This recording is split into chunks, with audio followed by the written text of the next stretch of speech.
साथियों, मेरे साथ बातचीत करने के लिए मौजूद हैं पूर्व ब्लॉक प्रमुख रानीसराय और समाजवादी पार्टी के सीनियर लीडर, वरिष्ठ नेता और जनता की आवाज़ और निज़ामाबाद विधानसभा क्षेत्र से आने वाले 2027 में समाजवादी पार्टी के प्रत्याशी इसरार अहमद साहब। इसरार भाई, आपने 120 बहादुर फिल्म देखी है?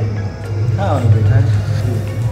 उस फिल्म में क्या देखा आपने और वो कौन सा पहलू है जिसने आपको प्रभावित किया है? देखिए, हमारे देश के जो सैनिक हैं, पूरे विश्व में हमारे देश के सैनिक जैसे कहीं सैनिक हैं। वह चाइना, चीन और इसकी लड़ाई को दिखाया जो उसमें, वो तो सबको मालूम है, जो पढ़ा लिखा है, जो इसने इतिहास पढ़ा है, उसको मालूम है कि वो यादव सेना थे। उन लोगों ने वहाँ पर अपने प्राणों की आहुति दी, देश के लिए लड़े। तो सैनिक हमारे देश के जितने लोग हैं, सब लोग एक समान है, कोई अलग से नहीं है। कोई चीन का या बांग्लादेश का या पाकिस्तान से जो लड़ाई हो रही, सैनिक हमारा एक, हमारा भारतीय सैनिक है, वो बहादुर है, उसका सब लोग सम्मान करते हैं। अपने सैनिकों की लड़ाई देख के थोड़ा सा अंदर से और गर्व महसूस कि हम उस भारत में हैं जहाँ हमारे देश की इतनी मजबूत व्यवस्था है। सर, हमारे देश की जो फौजी हैं, उनकी बहादुरी, उनकी दिलेरी के बारे में बताया कि और जो देश है उनसे कितनी ताकतवर बड़ी फौज।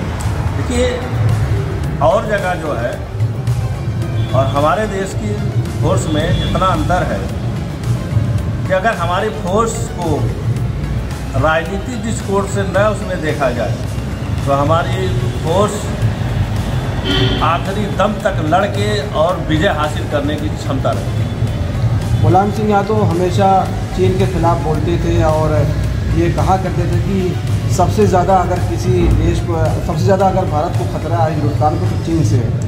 तो इसको लेकर क्या? नेताजी बहुत दूरंदेशी नेता थे, उनको हर चीज़ का पता रहता था कि होने वाला क्या है, और चीन से वो जान रहे थे कि चीन ताकतवर है, उसी से हमको खतरा होगा, कमज़ोर मुल्क हमारा क्या करेगा। तो हमेशा उन्होंने इस बात का संकेत दिया। आज वो बात साबित भी हो रही। चीन धीरे धीरे कब्जा करते चला आ रहा है और हमारे लोग क्यों नहीं बोल पा रहे हैं, क्यों नहीं हमारी फोर्स को आदेश दे रहे हैं लड़के खाली कराने के लिए। ये तो अब राजनीतिक मामला है, उसमें हम लोग बहुत ज़्यादा बोलना उचित नहीं है। आजकल SIR चल रहा है, इस मुद्दे पर आते हैं। SIR की जो प्रक्रिया है और जो जिस तरह से SIR की मुहिम चल रही है, तो SIR को आप कैसे देखते हैं? और इससे पहले NRC को भी लाया गया था, काफ़ी विरोध हुआ और विरोध प्रदर्शन हुआ। तो क्या SIR और NRC में फ़र्क क्या है? देखिए, हम NRC की बात तो नहीं करेंगे, SIR की बात कर रहे हैं। जितना हुआ था उतना कठिन नहीं है। उसमें माँ बाप का नाम भरना है, आपका पुराना ID नंबर डालना है, आपका आधार कार्ड नंबर डालना है, मोबाइल नंबर डाल देना, दे देना है। अब उसके बाद 2003 में जो नहीं था उसको नोटिस आएगी, 11 कालम उसमें एक एक दे देंगे, वो भी बहाल हो जाएगा। उसके बाद नए की प्रक्रिया होगी, नया प्रक्रिया हो जाएगी। कहीं ना कहीं एक चीज़ तो हमारे समझ से अच्छा हुआ, क्योंकि मैं खुद पर्सनली इस बात का गवाह हूँ कि मेरे गांव में 50 वोट ऐसे थे जो मर चुके थे या डबल थे। मैं 15 साल से कंटिन्यू इसको कैंसिल कराता था, हो नहीं पाता था, इसलिए नया नहीं भर पाता था। अब SIR के माध्यम से जो है वह कट जाएगा तो नए लोग उसमें जुट जाएंगे। कोई बहुत कठिन काम नहीं है।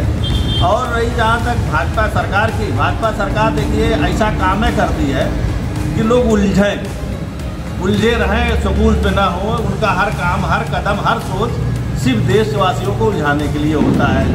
चाहे SIR हो, चाहे आपका नोटबंदी हो, चाहे जिस तरीके की उनका वो योजना आती है, सब उलझाने वाली होती है। उससे कोई नुकसान या फायदा होने वाला नहीं।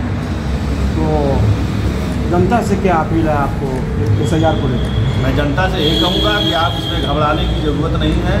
आप धैर्य रख के जो डॉक्यूमेंट्स ज़रूरत है वो डॉक्यूमेंट तैयार करिए, डॉक्यूमेंट दीजिए और अपने वोटर लिस्ट में अपना नाम दर्ज कराइए। कोई परेशानी आती है, मैं अपने ज़िले, अपने विधानसभा की पूरी बात कर रहा हूँ, कहीं आती है तो बताइए, हम लोग वहाँ पहुँचने का काम करेंगे और इस पर मजबूती से डटे रहें, क्योंकि ये एक अभियान के तहत चल रहा है। तो आप भी अभियान के तहत उसको पूरा करने की कोशिश करिए। सर, अभी खड़गे का बयान आया है कि दलित OBC SC ST का वोट काटा जा रहा है, सारी SIR को लेकर? देखिए, अभी इसकी पुष्टि मैं नहीं कर पाऊंगा क्योंकि वह बड़े बड़े नेता हैं, अब उनके बारे में हम लोग नहीं कह सकते। लेकिन जब तक लिस्ट नहीं जारी होगी तब तक ये बात साबित कर देना कि वोट काटा जा रहा है, तो मैं इस पर कैसे यकीन करूँ। जब लिस्ट जारी होगी तो उसमें देखा जाएगा।